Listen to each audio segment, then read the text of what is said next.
Ladies and gentlemen, This is the Dental Up Podcast, brought to you by Keating Dental Arts, a full-service, award-winning dental laboratory. Each week, you'll learn tips and techniques from real-world dentists, bringing you in-depth interviews, motivating stories, current events, and sports.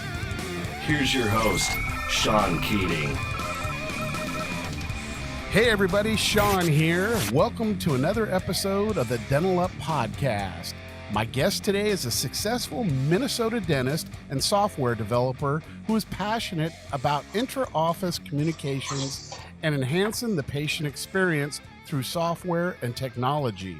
He is an active member of the ADA, the Minnesota Dental Association, and the Minneapolis District Dental Society. Currently practicing in Wayzata, Minnesota. Please welcome Dr. Brian Laskin, DDS. How's it going, Dr. Laskin?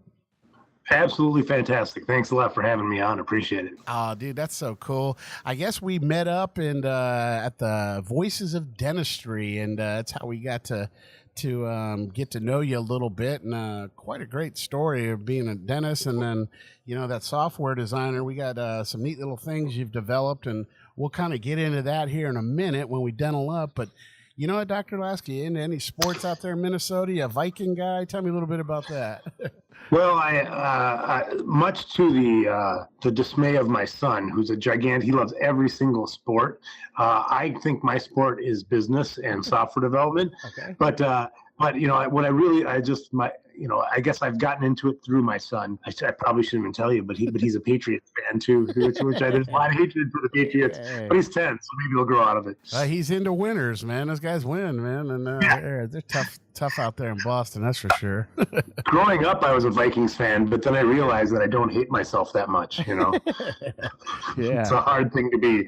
Yeah, yeah. Last time they were good was back when Fran Tarkenton was the quarterback, and I think it was Chuck Foreman was the running back. I remember that dude, like number 44. That guy was a stud. I was a Bud Grant era fan back when I was growing up, and they were, which the coach was. I mean, they were a good team, but the Vikings have a way of depressing their fans in ways that nobody can imagine. And this year was no different, right? They had the Minnesota Miracle play. And we're like, oh, they're going to be the first team to like lose at home. Yep. And then nope, they did even better. They totally didn't even show up for the game before the Super Bowl. Yeah. So they didn't even make it to their hometown. Everyone just thought it was over, and that cornerback or free safety came in and just buried his head, and the guy just zigzagged and went in for a touchdown, man. That's where it really is true when they said it's not over till the fat lady sings, man. Yeah, if there were a team in Minnesota that I'd say I was a fan of, it's the Vikings, but I don't want to admit it because it's so painful. Yeah, it's so. I mean, I love football. I can't wait for it to get back. I mean, they got trades coming out today and stuff, and you know, yesterday they're able to start trading and doing stuff, and I don't know, and we still got months like till August, man. But yeah, we'll fill our time in with, you know, we got March Madness. You should get in my March Madness pool. We got it on it's on Dental Town, but I think we got it on Facebook too. You can sign up, but it's like if you can get a perfect bracket. I mean, I'm not like Buffett, man. I'm not that rich, but I'm doing $100,000 if you get a perfect bracket, dude, and you get lab work for life, you know, or as long as I live. And that could be like a year or 20 or who knows, but it's just something. And you know, I think it's like first place is $5,000, second place is like $3,000, third place $2,000, then $1,000 and $500, and then I think if you do the total score of the final championship game, it's $1,000. But I do it every year, and it's kind of cool. Give back a little bit, and it usually ends up like the female dentist. I've won more so than not, and then we kind of open it up to anybody because on Facebook I got some old buddies from elementary school that I see. I haven't seen in 45 years or whatever, but it'd be cool if one of them win something. But I mean, it would be the greatest thing in the world if someone could I swear I would love to give $100,000, and I would love to give lab work. I mean, because I just think if that happened, that kind of marketing I would get as a dental lab, there'd be a lot of dentists out there know about us because some dude gave away, 100, and it'd be the most amazing thing because no one's really done a perfect bracket. I mean, I think Buffett's doing like $1 million if you're in the Sweet 16, and then I think $1 billion or something he said on a perfect one, or who knows. It's kind of crazy, Wow. but I don't know. I just think it's always fun to, have a little something in the game, there, and for not being able to, have to buy in or anything and heck, I think there's only like 100 people that sign up every year, but to have 100 to 1 odds are pretty damn good on or even if it's 80 instead of like, if you're in a Yahoo, tournament bracket, there's 50,000 or 80,000, who knows how many people, but the odds are pretty good on ours that, no matter how you do, there's only going to be not many other people you're going against. So odds are pretty good for you. But yeah, check that out on the Keating Dental Arts Facebook, or I think it's Keating Dental on our Instagram. Kyle, we're doing on Instagram too. It's going to be close Thursday, I think. You got to get your picks in. I think they have a few games tonight that don't really matter. The first, I got UCLA's playing tonight, and a couple other teams that I don't really. I think they'll be put into the Thursday games if any of them win. So, yeah, it'll be pretty cool. So, Minnesota, man, pretty cold out there in the football. Have you ever been to a Minnesota Vikings football game out there? Oh yeah. we go to a couple games a year, and the new stadium's awesome. It's great.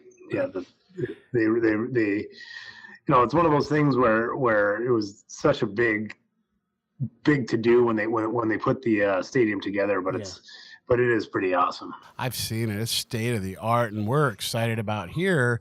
We got this LA Coliseum. It's about 300 years old, man, and it's not very exciting to go sit in those cement seats, man. And so to have this new stadium in Inglewood right next to the Forum, where I've gone years, even back with the Lakers, but they are building this thing, and it's almost like, hey, the game, we'll watch a game a little bit. I think it's just the experience. They're going to have the hugest TV screens, kind of like in Dallas, and it's just great. I'm actually going to go look at I'm looking at some suites that's in the construction area right now. We're going out tomorrow and I'm trying to get a couple other businesses going with me on these things. Are expensive.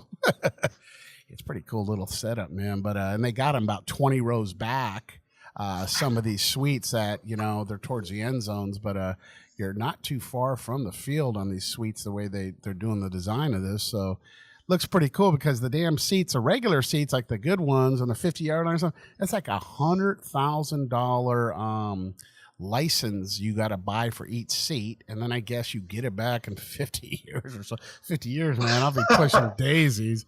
But so I'm looking at that compared to the suite, but yeah, $100,000, and then I think it's like $375, $400 a seat that you still have to pay, and it's pretty expensive. I don't know how the people can afford it out there, but it's just it's a whole different concept how they're doing it with the people and the licensing per seat, and so they're not doing any outside money from the people. It's just all private money, and they're doing it this way. So we'll see, but it's kind of neat. Rams are kind of exciting to watch. With Goff going off and Gurley, and our defense, we kind of re-upped on some cornerbacks that we got from some different teams that are pretty hot. So I'm pretty excited, man. It's like Rams football. Let's get it on out here.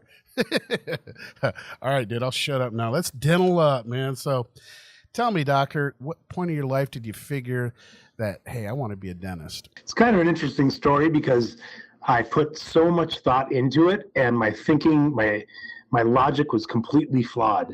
I was going to go to medical school, and then I went on rounds with some cousins of mine who are physicians, and basically quickly found out that was not going to be for me. I did not. I think I'm wired like an entrepreneur, and having an insurance company dictate kind of, going to school for that long and then being told exactly what you can do basically by insurance companies was not wasn't going to be a good plan for this guy. So I actually took a whole year to decide what I wanted to do. Okay. And I think the thing that really tipped the scales for me, which was completely moronic, was every dentist I met was super calm and like mellow. Yeah. And I'm a spaz, and so I thought, oh, maybe this will calm me down. But in actuality, I think dentists are by nature typically calmer because it's a stressful job. So I took a whole year to figure it out, and I'm glad that I am a dentist. But man, my logic was was not. And I've always liked drawing and playing guitar, doing things with my hands. Okay. And I knew I wanted to do something in healthcare. And I also, like I said, I've always known I wanted to own my own business. And so the convergence of those things is kind of what led me to be a dentist. No kidding. That's awesome. So, dude, tell me, where'd you go to college for dental school? Dental school, I went to Minnesota. Okay. I went to Madison, Wisconsin for college, which was awesome. How'd that work when you get out? Did you go and associate with somebody? Did you dive in and open your own practice? Tell me a little bit about your journey there. Well, in dental school, they did a good job of like taking every shred of self-confidence I have and tearing it up. So coming out of school, I didn't know if I was qualified to do a sealant. And so I went and worked for a group practice for a little over a year before I bought my first practice, which was, again, I didn't have much self-confidence. So I bought like the smallest practice I could find, which was 800 square feet. I didn't have an office or a break room. and that's kind of how I got going, which there's 3 of us in the office and 800 square feet. And I tore the wallpaper off the walls because there was a like wallpaper up with cows and like it was really, really bad. And now it's like I don't even feel qualified to hang up like a poster anymore. But back then I did everything to try to turn that 800 square feet into being presentable. So what type of dentistry did you practice when you first started off? General dentistry. I think, I've always been into technology. And so from early on, I kind of enjoyed dabbling with technology, but in the beginning, I had the paper charts because I graduated in 99. So now I'm sometimes feel like old man Laskin talking about my paper charts I used to use in the paper like scheduler. But I guess I did a lot of everything: endo, oral surgery, just general dentistry. As my career has developed, I don't even extract baby teeth really anymore, but because we have associates that I work a lot with, and now I mainly do restorative work, in particular CAD/CAM restorations and aesthetic cases. Mostly CEREC, or what kind of systems you're working with? Yeah, CEREC. I was a CEREC. I was the basic trainer in Minneapolis for over a dozen years. Oh, you're kidding. And we have one of the largest CEREC study clubs here in Minneapolis, which is fun. So I've done a lot of advanced training and basic training for thousands of dentists on CEREC, and now also do some stuff with CT imaging, 3D imaging also. Oh, that's awesome. So Samir probably, I take it, huh?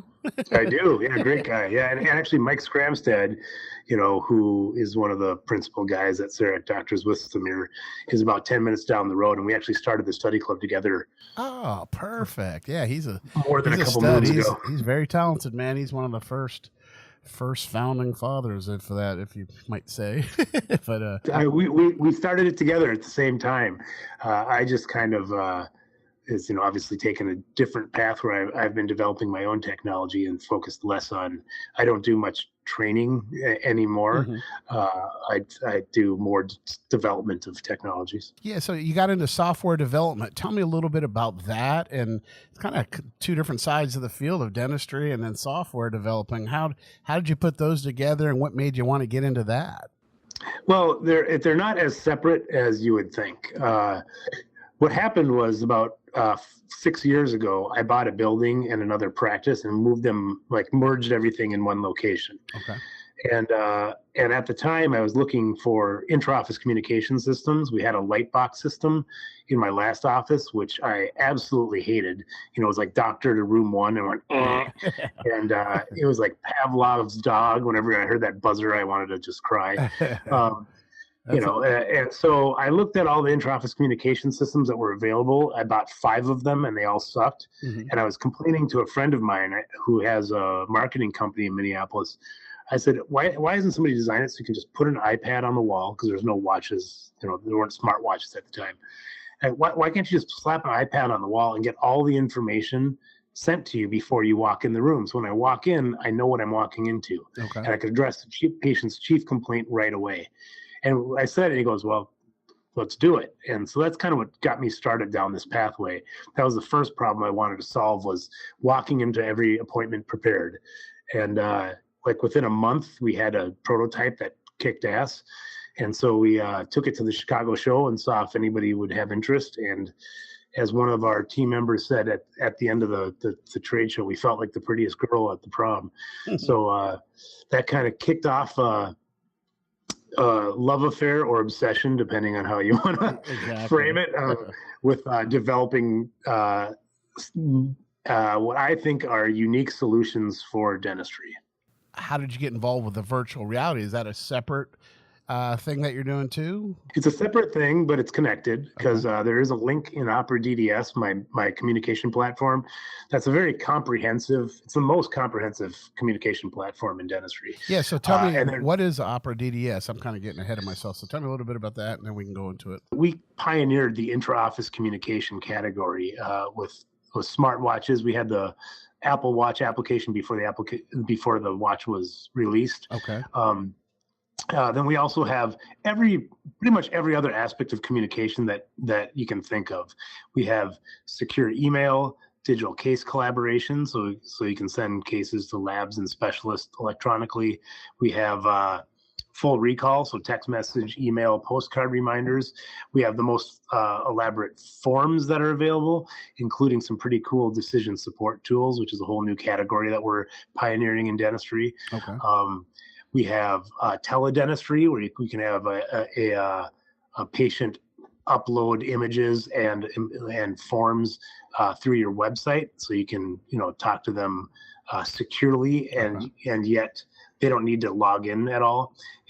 Full patient portal, secure texting from your website. I mean, it's a crazy broad application that has all sorts of communication efficiencies built into it. And also we built it from the ground up to be secure and HIPAA compliant. Okay. So it's a broad system that you don't need to get, we can actually a la carte whatever pieces people want. Yeah. If they want secure forms, intra-office communication systems, but they have a recall system they like, you can kind of pick whatever pieces you want. Okay. And collectively, it's less expensive than the average recall system. So, who are you up against, and what do you think you bring to the table more than the other companies out there that are kind of doing what you're doing? Yeah, depending on the feature, we have competition, but nobody does everything we do. Okay. We integrate with Dentrix, EagleSoft, Open Dental, the large practice management softwares. Okay. So they're a partner, not competition. Okay.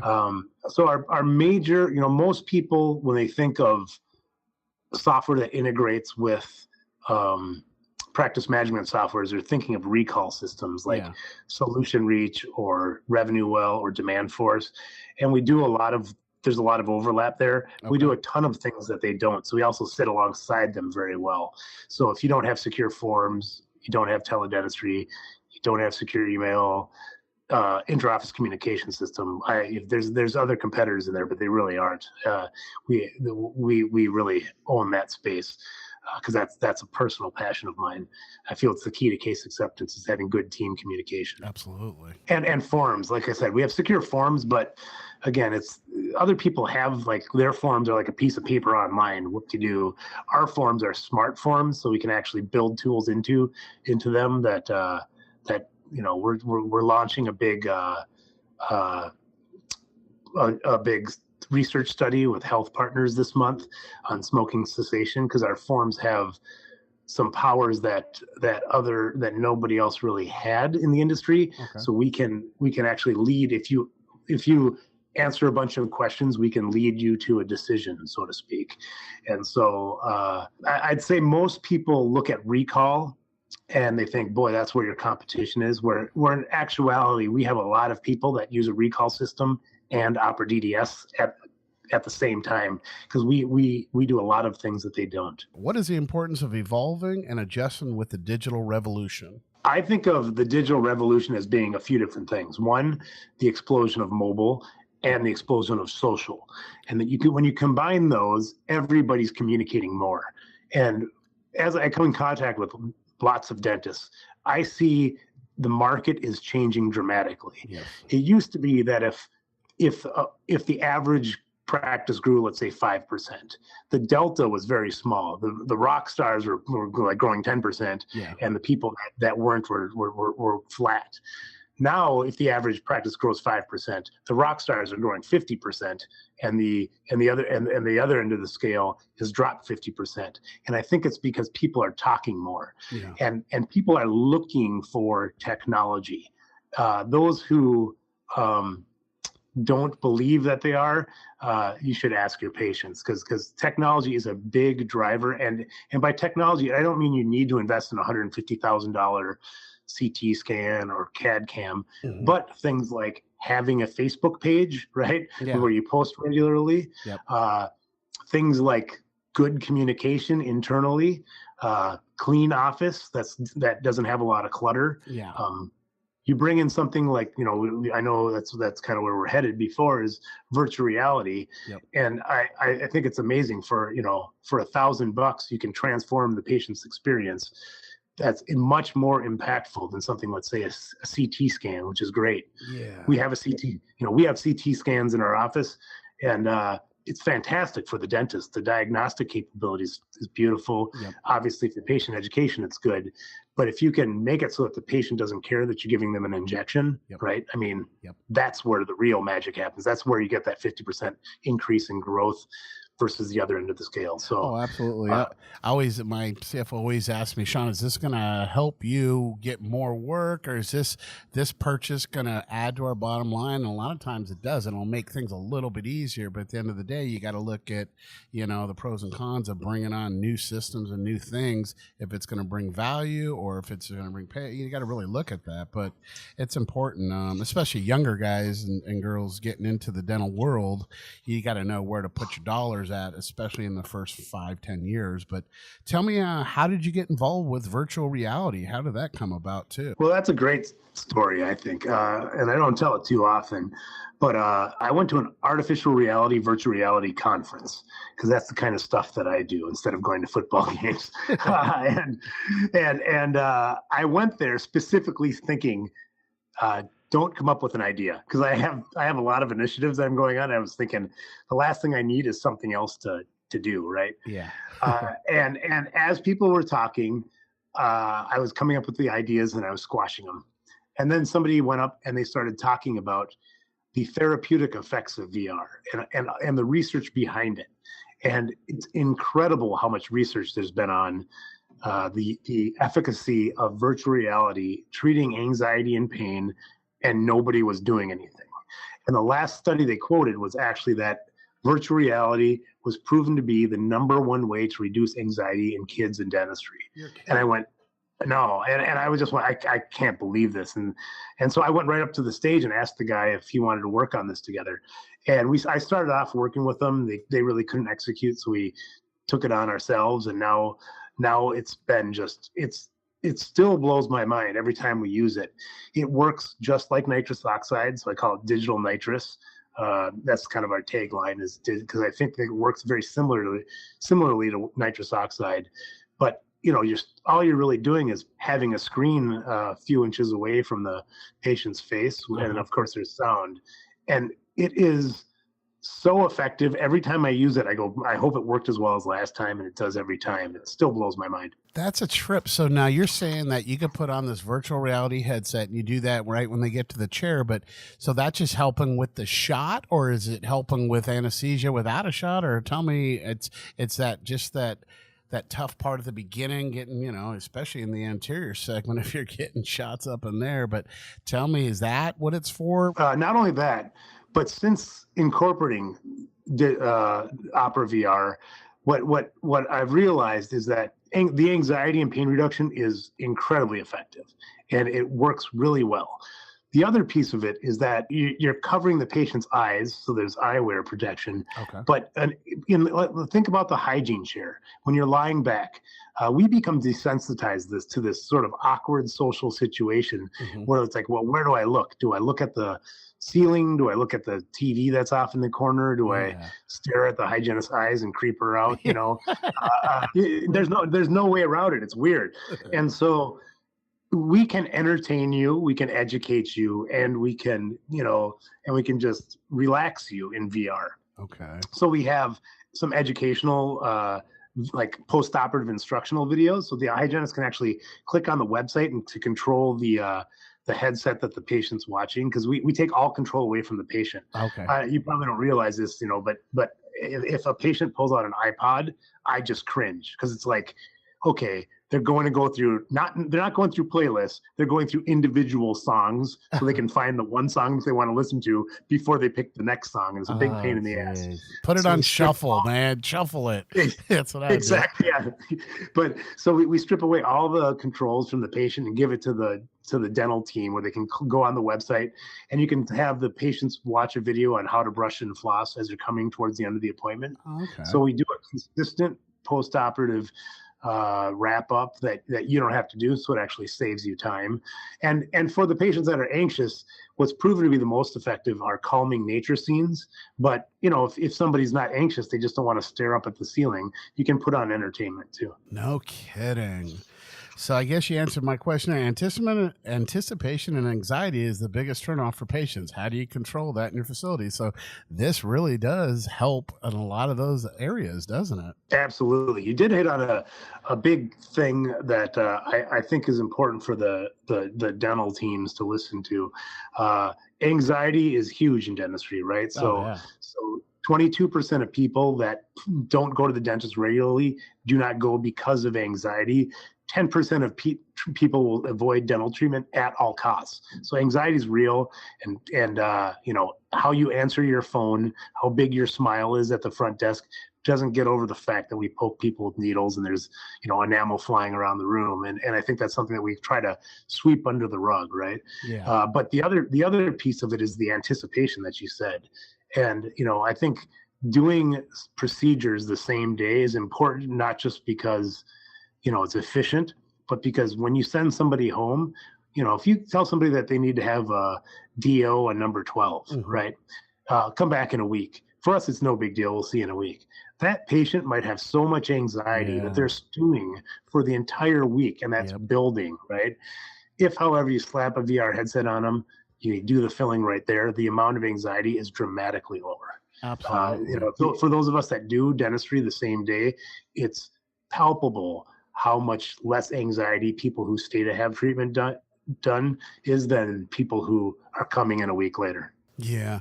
And even too, almost preparing them for the aftercare, what we expect on day 2, day 3. And I'm sure you guys probably do a recall to the patient and make sure they're okay. I know my dentist does that whenever we have a procedure, and that's just really taking the customer service and everything to another level. So yeah, I mean, you're like one of the only few, if any, that are constantly improving the customer service methods and internal communications in the medical field. Do you think these are baby steps towards a more encouraging experience for patients? Yeah, I mean, I think that I, by nature, just want to always improve things, and usually through small baby steps lead of improvement.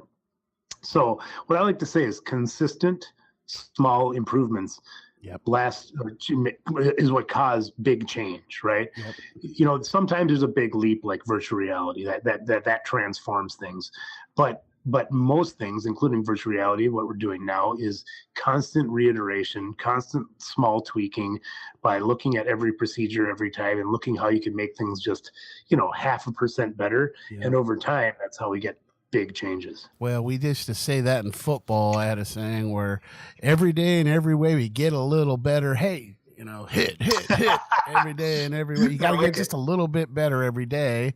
And man, we did that, and we do that. That's my motto in life, just every day you got to get just a little bit better. Hey. I heard a great story recently, and I don't know which football team it was and at what level. I think it was at the college level where they won like the Rose Bowl, and huge team, that was coming back for their first practice, like right after winning the championship. Yep. And I don't know if it was a professional team or if it was a college team, but the coach had them spend So this is the first practice after winning the championship. Yeah. They spent an hour and a half learning how to tie their shoes, Okay, and how to tie them correctly. Because what they found is that somebody's shoelace was like loose or something during the championship game, and he said, no matter how good you are, if your shoe isn't tied correctly, you're not at your best. And so they spent, and so the basic things, right? And keep paying attention to details. Yep. That's not inconsequential. That's the task. You can't get off as fast. You're losing some of your speed. Your mind is thinking about it. Those little things, and that's what you do. You just always are trying to do the little things just to get a little bit better. And sure, they won the championship, but you know what? Let's work on this. This happened here, and we can improve upon the little things just to keep getting yourself better. I always love the saying with football is football doesn't build character; it reveals it. Kind of a neat thing. It really does. It reveals your character out there. But that's pretty cool. I love that. So, dude, tell me, what is Quickly? The software. Tell me more about that. Quickly is like that's a pretty cool little name. Did you name that yourself? No. So I'm part of 5 different dental technologies right now. And a couple of them, like Opera DDS and Opera VR, I guess I'm the father, and those are my babies. Okay. Other ones, I've had some very smart people come to me with very good ideas based on kind of what I've done with Opera DDS, now Opera VR. And one of those ideas was Quickly. You can think of it as Uber for temps in dentistry. Oh, okay. So if you're I need someone quickly. I need a hygienist quickly. I need an assistant quickly. That's kind of cool.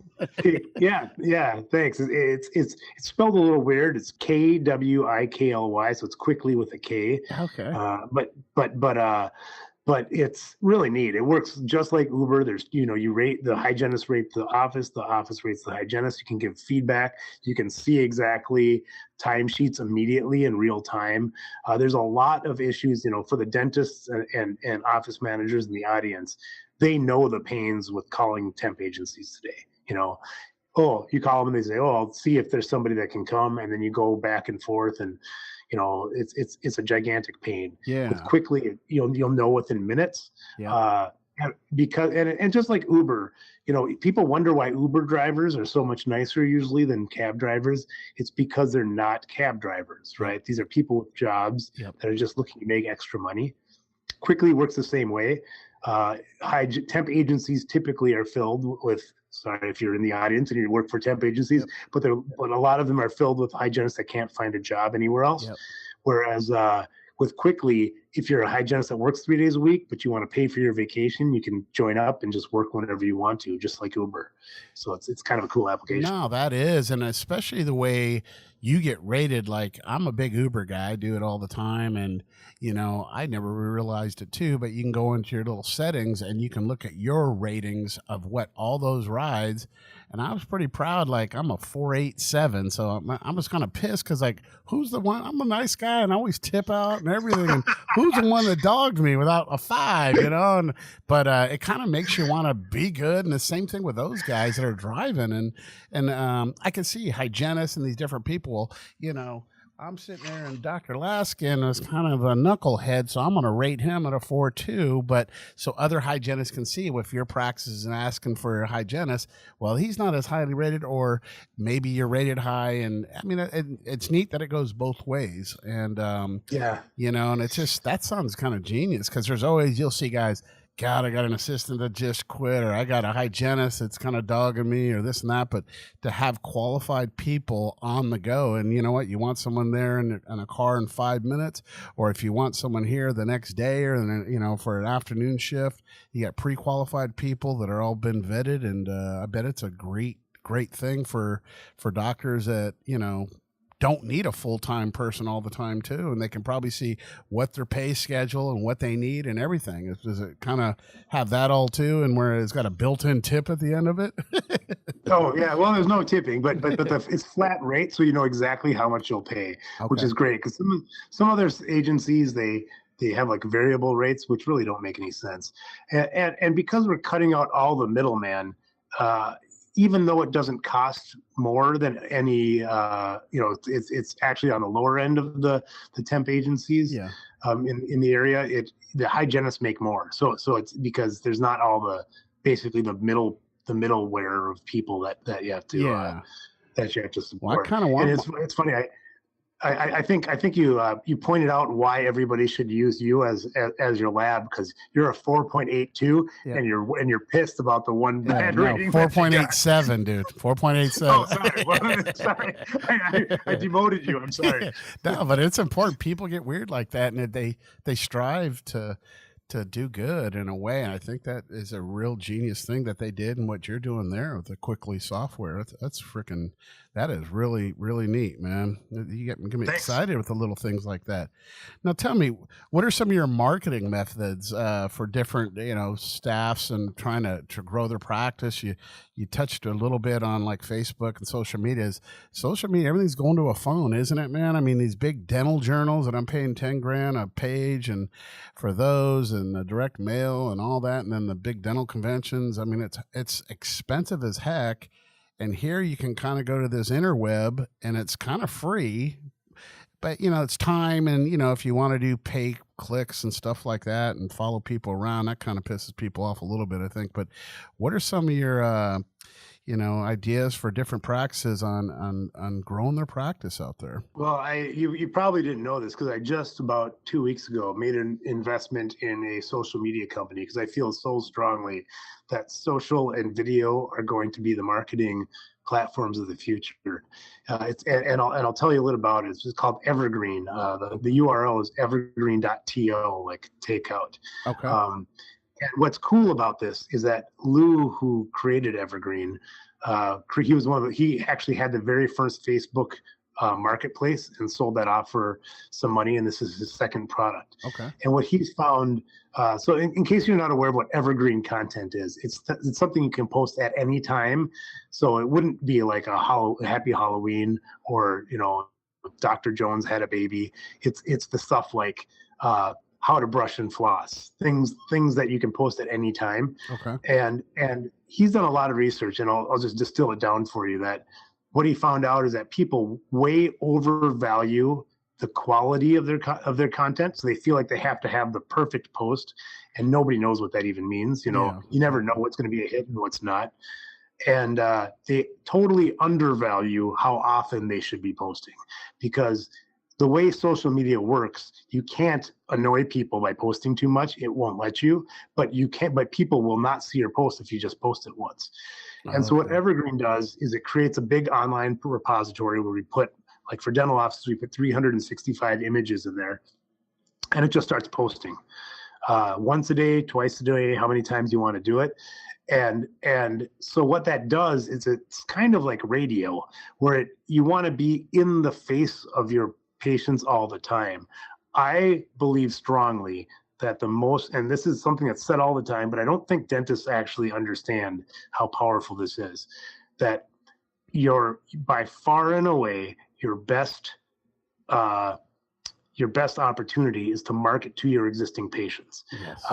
Everybody thinks it's sexy to do Google pay-per-click ads and stuff like that. And that's good if you're going to be doing sedation dentistry or all on fours, and you have to go externally to find those patients. Okay. But for the average dentist like me, even when I do radio ads, I do all sorts of wacky, weird stuff because I just like it, but it always drives internal referrals. And social media is the perfect version of that, right? Because you have patients who not just are your patients, but they like you. And so they're on social media. Yep. They've clicked that they like you. And if you can directly be in front of them all the time, you're going to be increasing your referrals. And it's something as simple as a quote by Einstein, where they see your logo on it and they go, oh yeah, that reminds me. And that's why, Coca-Cola spends more on advertising than anybody. They're not looking for new people to market to. Yeah. They're just doing top of mind for their existing customers. Absolutely. We're no different in dentistry. And so something like Evergreen that will make it easy for you. And frankly, the way that most social media companies are right now, they're basically sucking people for $200-$300 a month to tell you what to do. Evergreen automates it for less than $1,000 a year. I think it's that is, I think I that's believe, awesome. I think we got to look into it too. I'm paying a lot more for these different guys working with me, and I just think we need to look at Evergreen. Is it TO? TO, like takeout.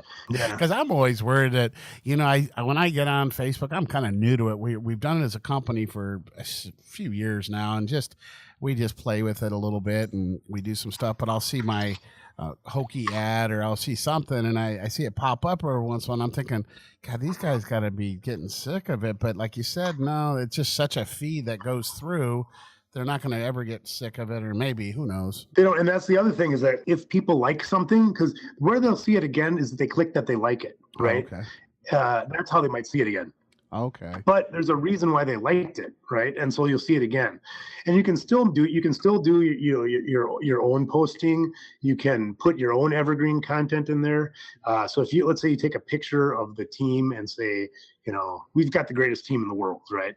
You can put that in your evergreen content, and it will just post randomly, or it'll post and then not repost it until you put it back into the repository. Do they do the writing for you, like a little write-up, or is it just you get 365 images basically that have the captions on there and your logo. Okay. And it has your logo on there. Then the next phase, which is we're just wrapping up development now, there's a mobile application where you actually get more content.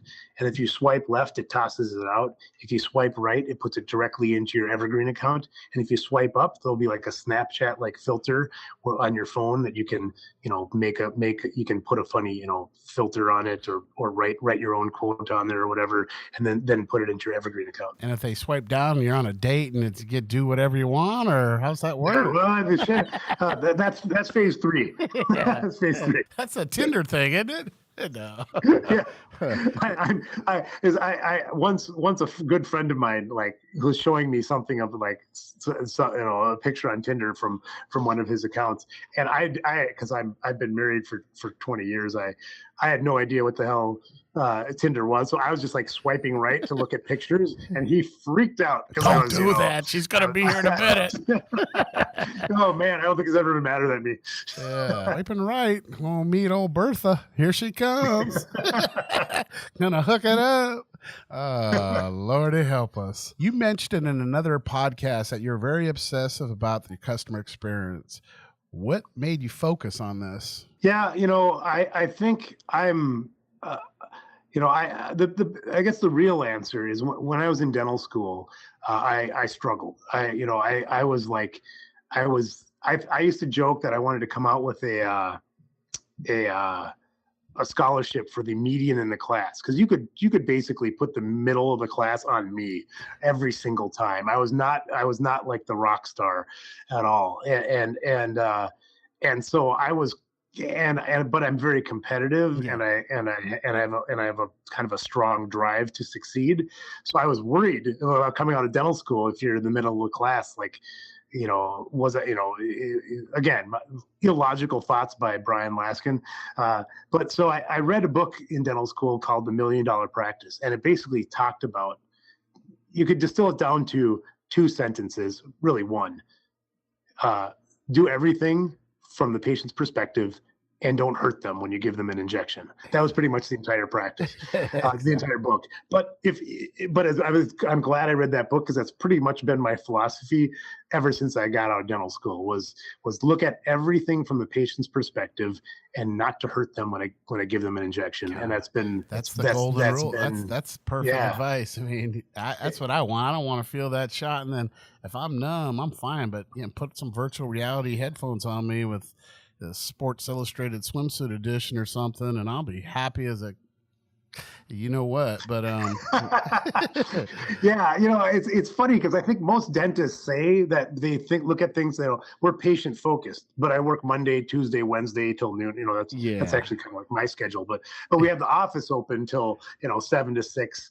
And we have hours on Saturday, and we invent things like virtual reality. I mean, we are so hyper focused on the patient experience from the moment that they call to the moment they refer the next patient, that and that requires constant attention. It's not something you set up once and then let it go. No, it isn't, and it's just taking care of the people, man. Take care of the people, you will grow, and that's why you got I think you got 9 associates working for you now, don't you, or something? How's that work? 7. Yeah, 7. Dude, you got to send me some of your work, baby. I know you're doing a lot of in-house stuff, but those veneer cases, implants, or whatever you want, baby. That's awesome, dude. 7 guys. Well, you sold me with the 4.87 out of 5. No, that's because I know you won't want to disappoint anybody, right? No, So I think we got that wrong. I think that's my Uber rating with the drivers. That's not my dental rating. Dental rating, I'm a 5.0, baby, with my 13 reviews on Google. No, it's crazy. I love it. That's like, I don't want any more because someone might be saying, bring it down. Don't mess with that 5.0. No, that's funny, dude. You're gonna be the first person to have a 5.1 soon. Exactly. I want to be like that extra credit. I go extra hard, so give me a 5.1 too.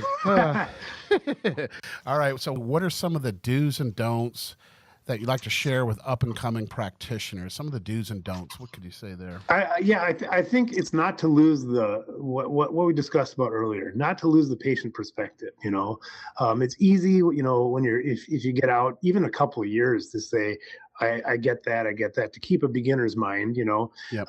Like you said, is that chair that costs $10,000 more that the patient sits in actually going to change their experience? No, right? Is the short answer. Now, if it doesn't work well, that's a different issue.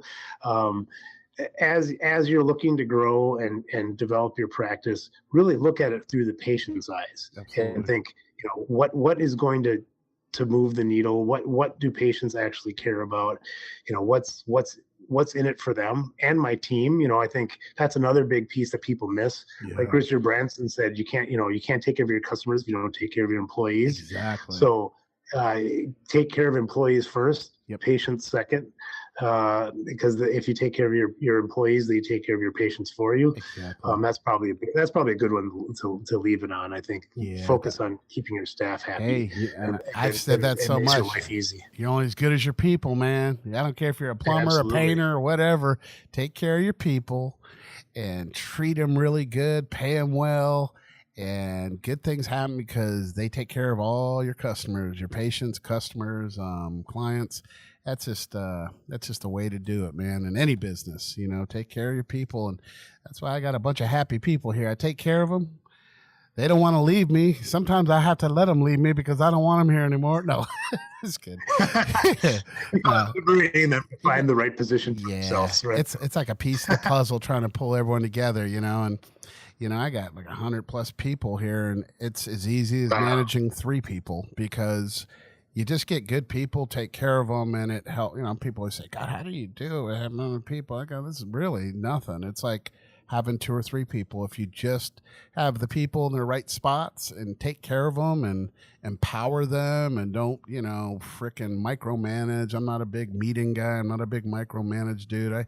I put people in charge of their divisions and let them roll with it. And you know what? I give them enough rope to hang themselves, and more so than not, they don't. And they take care of the employees. They work well with everyone. Everyone works together. And it's like, even with me, I'm like an employee too. I worked for a guy for almost 20 years, and I still feel like I'm working there I have a boss, and like I'm the boss, and I don't ever think of it that way. And I just think of like, be like one of the people here and be a good person. I mean, you don't have to be a dictator or nothing like that. You can just be a nice boss, and good things will happen. And then I know there can be tough days. It's a dental lab, man, and in a dental office, things can go wrong, but more so than not, just try to keep a good attitude, try to take care of your people, take care of your customers, love the Lord, and good things happen. I agree. It's awesome. Yeah. Well, hey, dude, I want to thank you so much. Dr. Laskin, you're awesome, Dennis, and what you're doing on the whole extracurricular activities that you have is just freaking awesome for the industry. And you know what? I look forward to doing some work with you too in the future, showing you what it's like to work with a 5.0 rated dental lab, man. Absolutely. Yeah. That sounds awesome. I'm looking forward to it. Thanks a lot, man. All right, dude. Thanks so much. And look forward to seeing you soon in one of our meetings out there. And I look forward to having a cocktail with you and talking a little bit more. 100%. Thanks a lot. Appreciate it. All right, dude. Thanks a lot and have a great one. Thanks for joining us on the Dental Up Podcast Show this week. Make sure to follow us on Facebook, Instagram, and Twitter, or search the Dental Up Podcast on iTunes for our weekly feed. Don't forget to visit KeatingDentalArts.com/promo for exclusive offers. Keating Dental Arts is a full-service dental laboratory, and we're nationwide. We'd love for you to send us a case so we can show you the Keating difference. If you dig what you heard, please leave a review on iTunes, and we'll be back next week.